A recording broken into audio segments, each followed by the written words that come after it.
ನಮಸ್ಕಾರ ಸ್ನೇಹಿತರೆ, ಇವತ್ತು ನಮ್ಮ ಗಾರ್ಡನ್ನಲ್ಲಿ ಇರುವ ಸುಂದರವಾದ ಪಿಂಕ್ ಹೈಡ್ರಂಜಾ ಹೂವನ್ನು ನೋಡೋಣ ಬನ್ನಿ.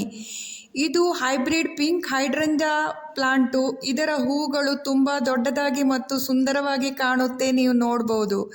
ಇದನ್ನು ನಾವು ಗಾರ್ಡನ್ನಲ್ಲಿ ಅಥವಾ ಪಾಟಲ್ಲಿ ಸುಲಭವಾಗಿ ಬೆಳೆಸ್ಬೋದು. ಇದಕ್ಕೇನು ಜಾಸ್ತಿ ಮೇಂಟೆನೆನ್ಸ್ ಕೂಡ ಬೇಡ. ಈ ಪ್ಲಾಂಟಿಗೆ ಬೆಳಿಗ್ಗೆ ಸೂರ್ಯನ ಬೆಳಕು ಬೇಕು. ಜಾಸ್ತಿ ಬಿಸಿಲಲ್ಲಿ ಇದನ್ನು ಇಡಬಾರ್ದು. ಜಾಸ್ತಿ ಬಿಸಿಲಲ್ಲಿ ಇಟ್ಟರೆ ಹೂಗಳು ಕೂಡ ಬಾಡೋಗುತ್ತೆ.